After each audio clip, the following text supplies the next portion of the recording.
What's up, everybody? Christian James here. Today's video, Trump wins and they're outraged again. Let's go.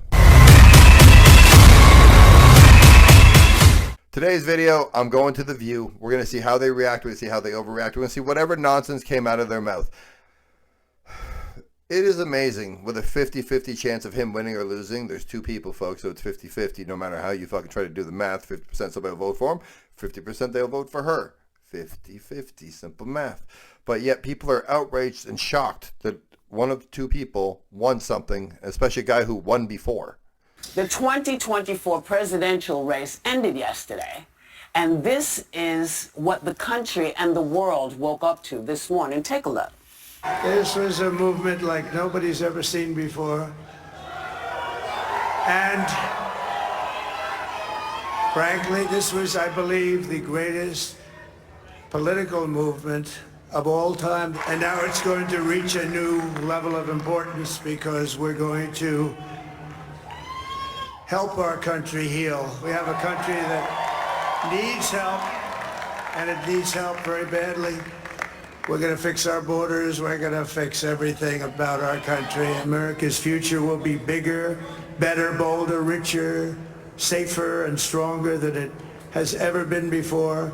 God bless you, and God bless America. Thank you very much. Okay, before they get upset, what did he say that was bad? It's going to be richer. It's going to be safer. It's going to be more prosperous. It's going to be better. What did he say that was bad? He said everything is pro-America. He didn't bring up one race, class, ethnicity, gender, sexual orientation, team, political. He brought up nothing. He brought up America, which is all of you. Now let's watch those cackling hens lose their fucking mind. How you feel? I'll start. Yeah, go ahead. My takeaway is that the system works. We live in a democracy. People spoke. This is what people wanted. I vehemently disagree with the decision that Americans made. But I feel very, very hopeful that we have a democratic system in this country. We should value it. We should love it.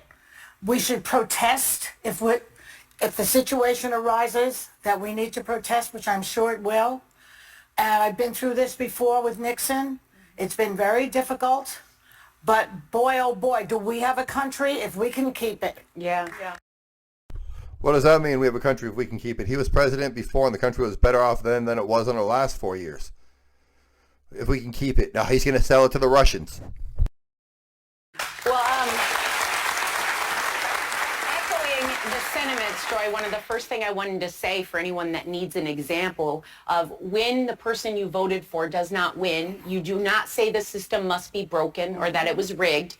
You say it is what it is, and you show up anyway. And I want to commend all those people that voted, because you sometimes hear people say, well, it didn't matter. No, it did matter. That was still your currency. That was still your power. And people turned out. Now, if you didn't vote, you really don't have a say in the conversation, so you can go ahead and sit down. But for the rest of you, and then a lot of what I think about is what I always tell my kids when things go on. You feel what you feel. Everyone has different emotions. Some people got what they wanted. A lot of people didn't. And you feel anything that comes up, and then you turn around and you say, let's look at the tapes. Let's see what we did. Let's see how we continue to fight for the people that we care about. And you take one step in front of the other. And so here we are today, and I still feel that optimistic because I feel arm in arm with so many people who agree with me. And I'm not going to stop marching. So I'm sorry. All I heard was blah, blah, blah. I'm a dirty tramp. That, ladies and gentlemen, is when you say a bunch of words and they're in a particular order and it sounds structurally correct and grammatically correct, but you say a whole lot of fucking nothing. Pep talk, Coach Haynes. Listen, is it the outcome I wanted? No, but we live in a democracy. I have my vote. Millions of people cast their votes did. And what's important to me is this.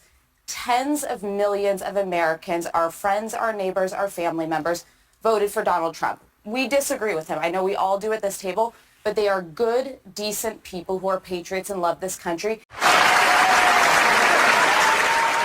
And I can't speak to what drove them to the conclusion of being with him, but I think it is a moment for us to listen to each other, to hear each other, express what our concerns are. I've spent the last 4 years doing that, and also listen to people who are with him, because this is a country that there is truly more that unites us than divides us. I know it doesn't feel like that for many people in this moment, but we need to bring down the temperature, the name calling, the demonizing, let the other side, if they want to do that, they can do it. But I think it is a moment to listen to the voters. And this, I have to say, I've always thought he could win. I thought in the final stretch she might eke it out.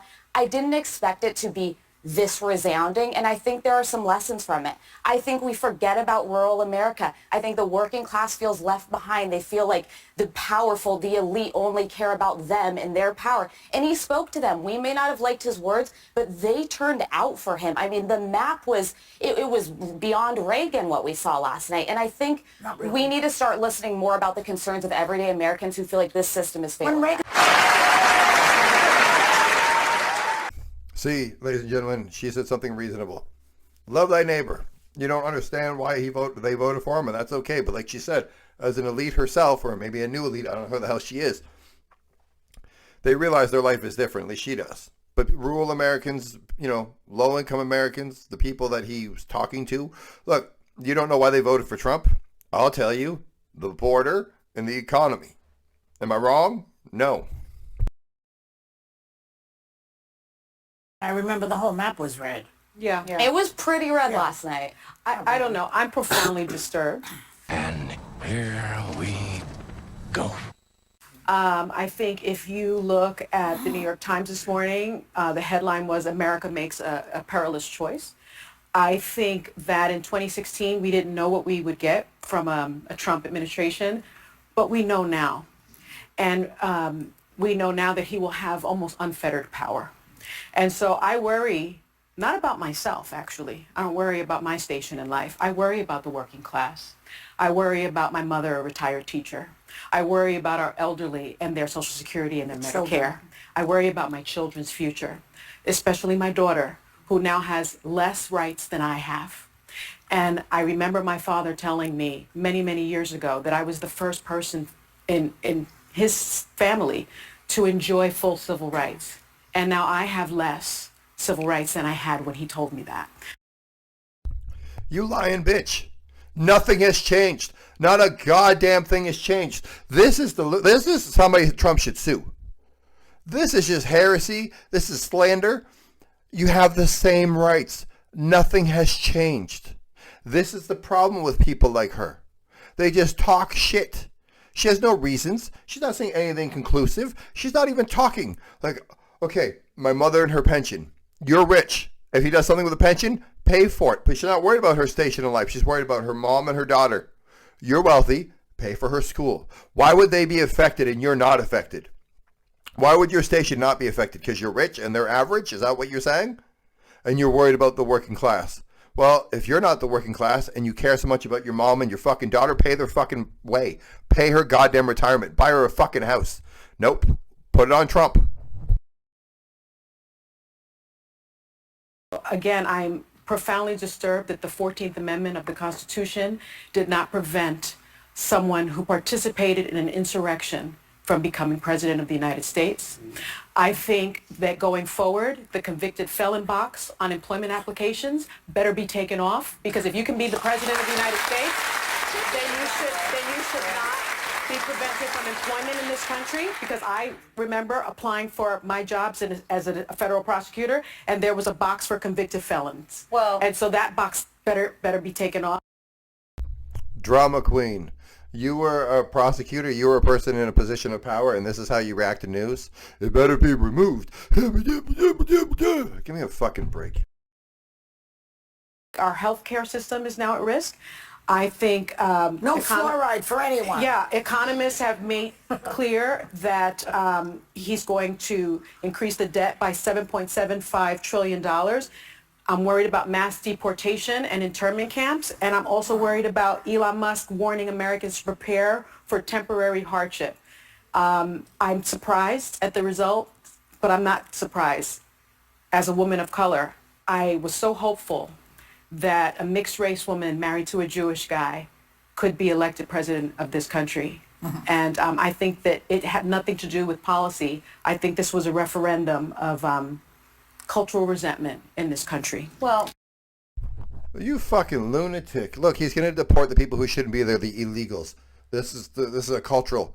You just say nonsense utter nonsense on TV. This is the problem with fucking TV. It's the problem with people like her. You come on and you spell like he's Hitler. Here's a good idea on how you know he's not Hitler.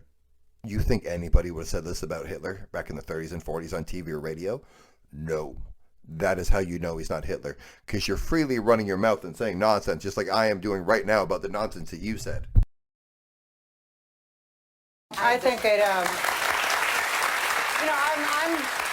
think it has to do with a lot of things, that being one of them. I'm obviously very disappointed. I'm very sad. I was at the Kamala Harris headquarters yesterday in Washington, and it was a very sad scene. The mood turned immediately, and I tell you, there's a quote I get a lot of inspiration from, and it's a quote that I read when I was reading about John F. Kennedy, and it says, "Whether I am on the winning or the losing side is not the point with me. It is being on the side where my sympathies lie that matters."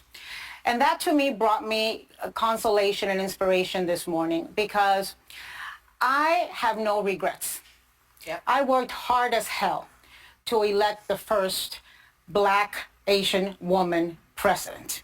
History slipped through our fingers again.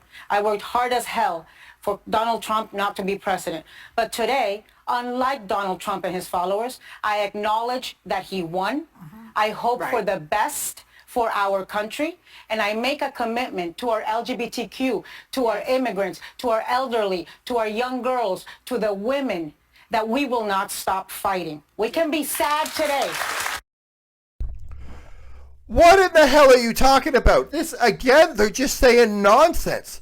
If you're any type of LGBTQA plus ZZM, if you're a woman, if you're a woman of color, if you're an illegal immigrant, if you're old, if you're young, if you're left-handed, if you drive a car, if you walk backwards, if you whistle, if you snap your fingers, he's coming for everybody.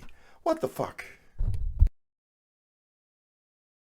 Today we can be sad.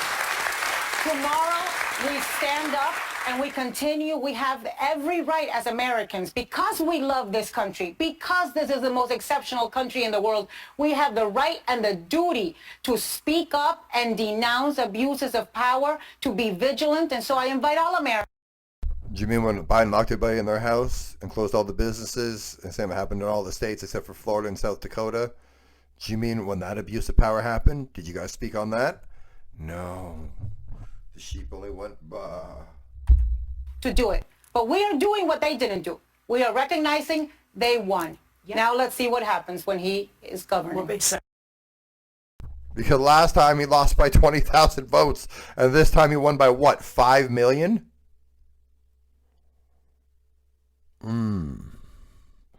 Anybody can fuck up 20,000 votes out of 30 million votes, or 20 million votes, whatever the total tally was last time. But the idea that you could miscount 5 million votes, come on. Well, look, we said to people, vote. We didn't tell people who to vote for. Right. We just said go out. Well, Yes, but I did not. yeah, I did.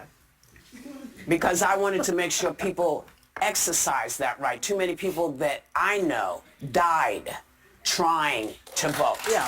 Okay? So we start with that. And think about this. She did this in 2 months. Yeah, no. She did this in 2 months. No, she did it in 4 years and 2 months, and she got her ass kicked. That's what she did, ladies. She did nothing. Congratulations. You did as bad as Sleepy Joe would have done, because you're his fucking number two. Look, Sleepy Joe is the head of the table. She's right beside him. It's not like you didn't know what you're going to get. She left it around the You know, yes, she look, did. she, you know, The everybody Close campaign. can always say, oh, she should have done this, she should have done this, she did what she did. She was everywhere, she talked to everybody, and people didn't come out. I don't know why, and it doesn't even matter. He's now the president. I'm still not going to say his name. That's not going to change. Aren't you a grown-up? Aren't you a 70-year-old fucking 4-year-old? I have faith that some good, decent people are going to work for him. I've heard from some folks today. I think there's some reasons to be hopeful that people who believe in public service in the country are going to go in. The thing that I wanted to finish up with is it's hard for some of us to hear that rhetoric Yeah. after 50 years, after 70 years, to hear that rhetoric coming back, to hear things that came out of people's mouths that we all decided as a public group we weren't going to talk to each other that way. Yeah. So for me, when I hear that, I feel okay when I'm pissed at somebody who's talking down to somebody else. I'm all right with that. Yeah, where were you for all of the people all over the world who didn't want to get COVIDated, and then they were treated like second-class citizens, whether they were black, gay and black, gay and black and disabled, gay and black and disabled and American? It didn't matter. All those people, all of us were treated second class. By all means, the rhetoric that you're going to talk about and you're not going to say because you don't want to say, because I've heard none of it. But at the end of the day, you're going to say what you want to say because you're literally doing what you're paid to do. You're paid to hate him, right? He's the Nickelback of politics. More people voted for him than any president in recent history, but somehow he's the Nickelback of politics. Everybody loves to hate him, but when you get a guy like Sleepy Joe and America falls apart and everything's unaffordable and nobody can buy anything anymore, then you have an invasion coming across your own southern border that they're allowing to happen, and the same woman who's in charge of the border saying, we're going to close it up and everybody should have guns. Yeah, they should. Because at the end of the day now, how many illegal people are in America? They're unvetted. They're rapists. They're murderers. They're all types of people you don't want near you. Christian, that's racist. No, I didn't say what race they were. You assumed I was talking about a certain race of people. I'm talking about unvetted people. That's all I'm talking about. Like, comment, subscribe. Tell me I'm right. Tell me I'm wrong. Tell me if you voted for him. Tell me if you would have voted for him. Tell me what you think. Tell me if you hate people who voted for him. I don't really care what you think. But I do care for your comments. I'm out, and you better subscribe.